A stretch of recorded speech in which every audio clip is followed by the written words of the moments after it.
नमस्कार दोस्तों, हमारी आज की इस कहानी का नाम है जलील। देखो ममता, समझने की कोशिश करो। इस बार मुझसे ज्यादा नहीं हो पाया, लेकिन तुम्हें तो खुश होना चाहिए ना। तुम्हारा भाई कम से कम ऐसी हालत में तुम्हारे साथ खड़ा है। मेरी हालत तो तुम्हारे सामने ही है। मैं किस स्थिति में यहाँ आया हूँ यह तो सबके सामने है।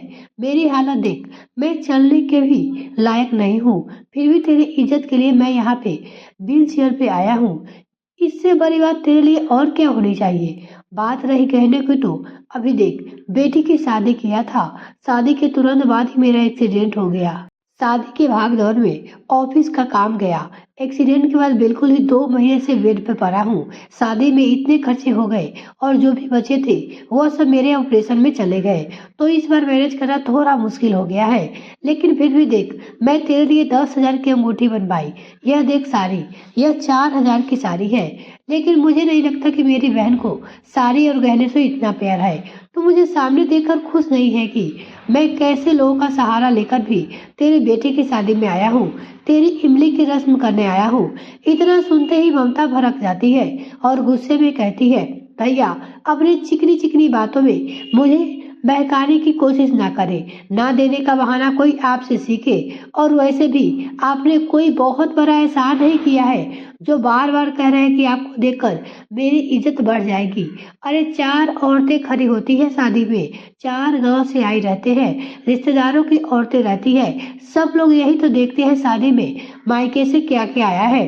इमली की रस्म में भाई ने कितना दिया है, क्या दिया है, और आपने एक अंगूठी और एक साड़ी पकड़ा दी मुझे सबके सामने। आपको पता है ना पीठ पीछे औरतें कैसे कैसे बातें कर रही थी। आपको अगर मेरी इज्जत का इतना भी ख्याल नहीं था तो, अगर आपसे नहीं हो पा रहा था तो, आपको पास पैसे नहीं थे तो आपने मुझे बता दिया होता।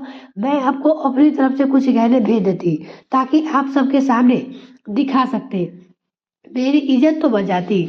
इस तरह सबके सामने मेरी नाक तो नहीं करती। बताओ, सबको पता था कि मैं अपने मायके की लाडली हूँ, अपने भाई की लाडली हूँ। और मेरे बेटे की शादी में पहली बार ही मेरे भाई ने मेरी नाक कटवा दी। एक अंगूठी देकर, एक साड़ी देकर इमली की रस्म खत्म कर दी। ममता इतने गुस्से में तेज तेज बोले जा रही थी कि वो यह भी भूल बैठी थी कि उसकी आवाज बाहर बैठे औरतों तक भी जा रही थी। ममता का इस तरह विनोद को जलील करना विनोद को बहुत ही खल गया था। उसकी आंखों में आंसू आ गए थे।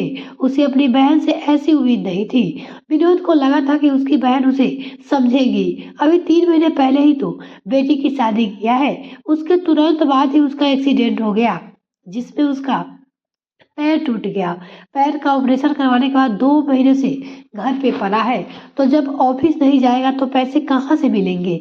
सरकारी नौकरी तो है नहीं, घर बैठे बैठे भी पैसे मिल जाएंगे।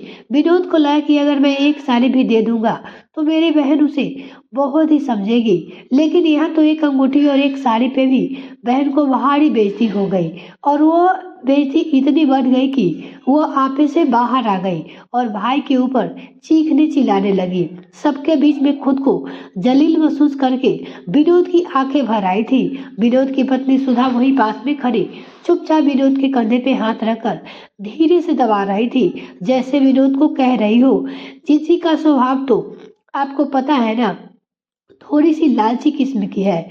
इसलिए आप इनकी बातों को बुरा मत मानिए और कुछ भी दिल में मत लीजिएगा, नहीं तो आपकी बीपी हाई हो जाएगी, आपकी बीमारी और बढ़ जाएगी।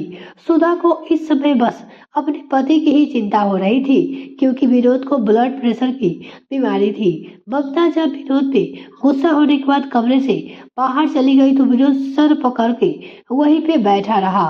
सुधा ने कहा, विनोद आपको पता है ना, दीदी का शुरू से ही स्वभाव है, वो बहुत बड़ा चढ़ाकर बातें करती है। उन्हें अपने आगे किसी के दुख तकलीफ से कोई मतलब नहीं रहता और उनकी हरकतों तो सबको पता है। इसके बावजूद भी आप उनकी बातों को दिल पे क्यों ले रहे हो। अगर आप अभी ब्लड प्रेशर हाई हो जाएगा, फिर मैं दवाई भी तो नहीं लेकर आई हूँ, परेशानी तो आपको ही होगी ना।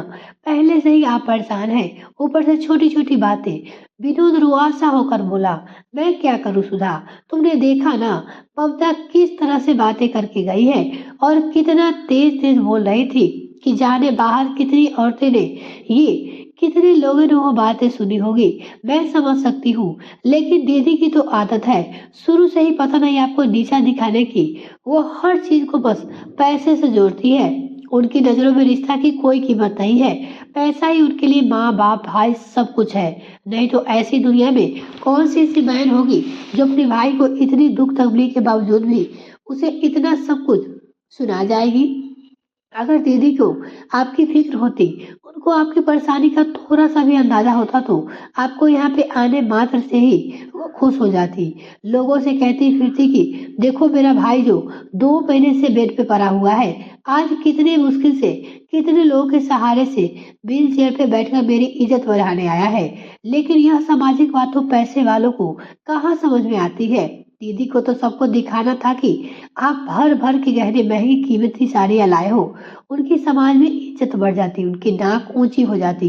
उन्होंने एक बार भी नहीं सोचा कि जिस 2 महीने से तनख्वाह नहीं मिल रही है, जो अभी बेटी की शादी किया है, वो इतना खर्चा कहाँ से कर पाएगा। पूरी शादी में ममता विनोद से मुंह फुलाकर बैठी रही। उसे विनोद की हालत का बिल्कुल भी परवाह नहीं था। यहाँ तक कि उसने विनोद के गुस्से के मारे कुछ खाने पीने को भी नहीं पूछा था। विनोद अपने आप को इतना असहाय महसूस कर रहा था, इतना बेइज्जत महसूस कर रहा था कि उसे अब यहाँ पर एक पल भी रुकना मुश्किल होता जा रहा था। जैसे ही शादी खत्म हुई, वो सुधा से चलने के लिए बोल दिया। वो ममता से मिलना नहीं चाहता था, लेकिन जबरदस्ती सुधा के कहने पे ममता दीदी को अगर पता चल गया कि आप उनसे मिले बिना ही चले गए, तो फालतू में और नौटंकी करेगी। इससे अच्छा है कि जाते जाते बस एक बार मिल लेते हैं। कहते हुए सुधा विनोद का व्हीलचेयर ममता के पास ले जाती है। विनोद के देखते ही ममता मुंह फेर लेती है। सुधा तुरंत विनोद के कंधे पे हाथ रखकर विनोद को इशारे में ही शांत रहने को कहा। विनोद ने कहा, ममता अब मैं चलता हूँ, अपनी दवाई भी नहीं लाया हूँ और शादी भी खत्म हो गई, और लगातार चेयर पे बैठे बैठे मेरे पैर में भी दर्द होने लगे हैं। इतना सुन के बाद ममता ने कुछ नहीं बोला, ना ही पलटकर एक बार भी विनोद को देखे। विनोद की आंखों एक बार फिर से ममता का व्यवहार देखकर भर आई। उसमें से आया, काश मेरे पैर सही होते और मैं यहाँ से तुरंत भाग जाता। जब ममता ने विनोद को नहीं देखा, तो विनोद ने सुधा को इशारा किया चलने के लिए। सुधा भी चुपचाप वहां से निकल ली। घर आने के बाद आखिरकार विनोद फूट फूट कर रो पड़ता है और रोते हुए सुधा से कहता है, सुधा, आज तक तो मैं इतना बेइज्जत अपनी जिंदगी में कभी नहीं हुआ जितना ममता ने अपने ससुराल में कर दिया था। मुझे तकलीफ इस बात की नहीं है कि ममता ने मुझे बेइज्जत किया, मुझे तकलीफ इस बात से हो रही है कि ऐसी हालत में भी ममता को अपनी पड़ी थी। उसने एक बार भी मेरी हालत के बारे में सोचा नहीं। ममता का व्यवहार तो ऐसा था जैसे मैं उसको सौतेला भाई हूँ, सगा नहीं। बुरा तो सुधा को भी बहुत लगा था, लेकिन वो विनोद के सामने कुछ नहीं बोल रही थी। उसे पता था अगर मैं भी विनोद की हाँ में हाँ मिलाना शुरू कर दिया तो विनोद को और भी तकलीफ होगी। सुधा ने विनोद को समझाने की बहुत ही कोशिश की और बोली, विनोद, एक ही बात बार बार आपको कह रही हूँ कि आप उनके स्वभाव को शुरू से ही जानते हो। जब माँ बाबूजी थे तभी वो कितनी जिद्दी थी। उनको जिद्दी बनाने के पीछे बाजी का ही तो हाथ है। उन्हें जिस चीज की जरूरत थी, उन्हें शुरू से ही वह चीज मिलती गई। पैसे रुपए की कोई भी दिक्कत उन्होंने कभी महसूस ही नहीं किया। शुरू से उन्हें पैसे का माहौल मिला है, वो वैसे ही बन गई। सब कुछ जाने के बाद भी आप उनकी बातों को इतना सीरियस लेते हो।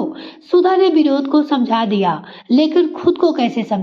खुद सुधा के दिल में विनोद के लिए बहुत ही दुख हो रहा था। ममता की हरकतों उससे भी दिल को तोड़ चुकी थी। विनोद का एक बेटा और एक बेटी थी। बेटी बड़ी थी, इसलिए विनोद ने अभी बेटी की शादी की थी। शादी से 10 दिन पहले विनोद ने अपने ऑफिस से छुट्टी ले ली थी। प्राइवेट नौकरी थी तो छुट्टी के पैसे वैसे भी कट जाने थे, लेकिन इज्जत की बात थी, इसलिए विनोद ने शादी के 10 दिन पहले और शादी के 10 दिन बाद की छुट्टियां ले रखी थी। जैसे ही छुट्टियां खत्म होने को आई, विनोद का एक्सीडेंट हो गया जिसमें उसका पैर भी टूट चुका था। और इसी बीच ममता के बेटे की शादी पड़ गई। शादी में भी विनोद का जाना जरूरी था, क्योंकि वहां पे एक इमली की रस्म होती है जो भाई करता है। अब 2 महीने से विनोद ऐसे ही बेड पे पड़ा था। 2 महीने की सैलरी भी नहीं मिली थी। जो थोड़ा बहुत शादी के बाद सेविंग बचा था, वो सब विनोद के ऑपरेशन और इलाज में खर्च हो गए। घर के खर्च जैसे तैसे चल रहा था। जब घर का मुखिया ही कमाने वाला घर बढ़ जाए तो घर का चलना बहुत ही मुश्किल हो जाता है। इसके बावजूद भी विनोद ने कुछ पैसे का जुगाड़ करके ममता के लिए अंगूठी और साड़ी खरीदी थी। उसे लगा था कि ममता इतने से भी खुश हो जाएगी, क्योंकि उसे तो मेरी हालत के बारे में सब कुछ पता है। मेरी बहन के लिए इस समय मेरा वहां पहुंचना ही काफी होगा। लेकिन वहां पे जाने के बाद तो सब कुछ उल्टा ही निकला। ममता ने विनोद को बुरी तरह से जलील किया था। ममता को उम्मीद थी कि विनोद उसके लिए इमली की रस में अच्छे खासे गहने और कुछ साड़ियां तो जरूर लेकर आएंगे, जिसके चलते ममता ने अपने ससुराल में भी खूब बढ़ चढ़ के मायके की बधाई भी कर दी थी। इसके बाद ममता ने विनोद से बात करने ही बंद कर दिया। ममता की नाराजगी इस कदर बढ़ गई थी कि ऐसी हालत में वो एक बार भी विनोद की हालचाल जानने की जरूरत नहीं समझी और ना ही कभी मायके आई। विनोद भी ममता के व्यवहार से काफी दुखी था। एक दो बार सुधा के कहने पे उसने ममता से फोन पे बात भी करनी चाहिए, लेकिन ममता ने साफ साफ बात करने से मना कर दिया। इसके बाद विनोद ने पलटकर कभी भी दोबारा ममता को फोन नहीं किया। आखिर विनोद अपने आप को कितना नीचे गिरा था। कभी करीब 2 साल ऐसे ही निकल गया। 2 साल तक ममता विनोद से नाराज ही रही। एक दिन अचानक ही ममता का फोन सुधा के पास आता है। ममता के छोटे बेटे की शादी तय हो गई थी। 10 दिन बाद ही शादी थी। ममता ने सुधा से कहा, भाभी भैया को बता देना छोटे की शादी पड़ गई है। अब थोड़ा बहुत हालचाल पूछने के बाद ममता ने फोन रख दिया। पास में ही विनोद बैठा था, लेकिन ममता ने विनोद से बात नहीं की। विनोद को ममता की यह बेरुखी और भी ज्यादा खल गई। छोटे भांजे की शादी तय होने की खुशी तो थी, साथ ही साथ 2 साल पहले सारी घटनाएं भी उसकी आंखों के आगे एक एक करके नाचने लगी। ममता का व्यवहार देखते हुए विनोद की दोबारा वहां पे जाने की हिम्मत नहीं हुई। और वैसे भी ममता को विनोद को जाने से मतलब नहीं था। उसे तो बस अपनी नाक ऊंची करनी थी। इसलिए विनोद ने भी ममता की नाक ऊंची करने के लिए, समाज उसकी इज्जत बढ़ाने के लिए इस बार विनोद ने ममता के हिसाब से गहने और महंगी महंगी साड़ियां और उस पे सारा श्रृंगार का सामान रखकर भिजवा दिया। इमली के रस्म के समय ममता को तो सारा सामान मिल गया, लेकिन रस्म करने के लिए उसका भाई वहां पे नहीं मिला। सामान और अपने पसंद के गहने देखकर ममता खुश हो गई थी, लेकिन रस्म तो बिना भाई की अधूरी थी। पंडित जी ने भाई को बुलाने के लिए कहा। ममता चारों ओर देखने लगी। अभी तक उसे अपने भैया नहीं दिखे। ममता का गुस्सा बढ़ता ही जा रहा था। वो विनोद पर मन ही मन भर के जा रही थी। करीब आधा घंटा बीत गया, लेकिन विनोद का कहीं पता नहीं चला। गांव की औरतों और रिश्तेदारों की औरतें सब आपस में बातें करने लगी। उसमें से किसी एक औरत की बात ममता के कान में पड़ी। अरे भाई आए भी कैसे?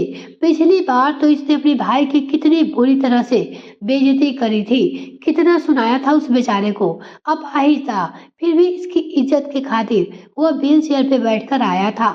इसके बावजूद इसने उसकी कोई इज्जत नहीं की थी, इतनी बुरी तरह से डांट रही थी। ऐसे में तो कोई भी भाई दोबारा नहीं आएगा। दूसरी औरत ने भी पहले वाली का समर्थन किया। हाँ हाँ, जरूर इसलिए नहीं आया होगा, मैंने भी सुना था इससे तो बहुत ही बुरी तरह से उसे बेइज्जत किया था। सच में तरस आ गया था बेचारे के ऊपर। सारी बातें ममता के कान में पड़ रही थी। कहते हैं ना, औरतों को बात जन्म जन्म तक याद रहती है। खास करके शादी में घटी कुछ भी घटनाएं जल्दी उनसे भुलाया नहीं जाता। एक के बाद एक औरतें कहने लगी। सब ममता को ही कोस रही थी। हालत ऐसी हो गई कि पिछली बार की घटी सारी घटनाएं सबके सामने फिर से आ गई थी और सभी बातें करते करते ममता को ही भला बुरा कहती रही। आज ममता इतनी बुरी तरह से बेइज्जती हो रही थी। वो भी कहावत है ना, भगवान के घर में देर है अंधेर नहीं। ममता ने जिस समाज में, जिस लोग बीच में अपनी इज्जत बढ़ाने के लिए अपने भाई को पूरी तरह से बेइज्जत किया था, कुछ कहने के लिए आज उसके पास वो सारे गहने थे, लेकिन जो असली इज्जत था, जो असली गहना था, जिससे उसकी कभी कदर नहीं, उसका भाई वही नहीं था। आज सबके बीच में खुद को बेइज्जत महसूस करके ममता को समझ में आया कि असली इज्जत, असली पहचान तो उसका भाई का था, ना कि उसके साथ लाए हुए उसके गहनों की, उसकी साड़ियाँ की। लेकिन अब कर भी क्या सकते हैं। जैसे तैसे किसी मुंह बोले को भाई बनाकर रस्म पूरी की गई। ममता की सारी करनी उसके आगे आ गई थी। जैसा उसने बोया था वैसा ही तो कटेगा। जिस समाज में उसने अपने भाई को जलील किया था, उसी समाज ने आज ममता बुरी तरह से बेइज्जत हो रही थी। उसके किए का हिस्सा उसे सूद समेत वापस मिल रहा था। आज उसे अपने भाई की असली कीमत का पता चल गया था। दोस्तों, जरूरी नहीं है कि हर बार मायके से हमारे लिए भर भर के सामान आए तो ही हम मायके की कदर कर पाएंगे, या तो हमारे ससुराल में मायके की बड़ाई होगी, हमारी इज्जत बनेगी। अगर हमारे भाई और बाप हमें हर तीज त्योहार पे पूछते हैं, हमारे हर रस्म पे आते हैं, यही हमारे लिए बहुत ही होता है। उनका प्यार और आशीर्वाद हमेशा हमारे ऊपर बना रहे, इससे बढ़कर मुझे नहीं लगता कि किसी भी लड़की के लिए कुछ भी उम्मीद है। कहानी आपको पसंद आई तो, अगर कहानी पसंद आए तो कहानी को लाइक करें, शेयर करें और चैनल को सब्सक्राइब करें और साथ में कमेंट करके जरूर बताइएगा दोस्तों कि कहानी कैसी लगी। इसी तरीके के और सारे कहानी को सुनने के लिए हमारे साथ जुड़े रहें। अगर आपने मेरे चैनल सब्सक्राइब नहीं किया तो प्लीज सब्सक्राइब कीजिए। Thanks for watching this video.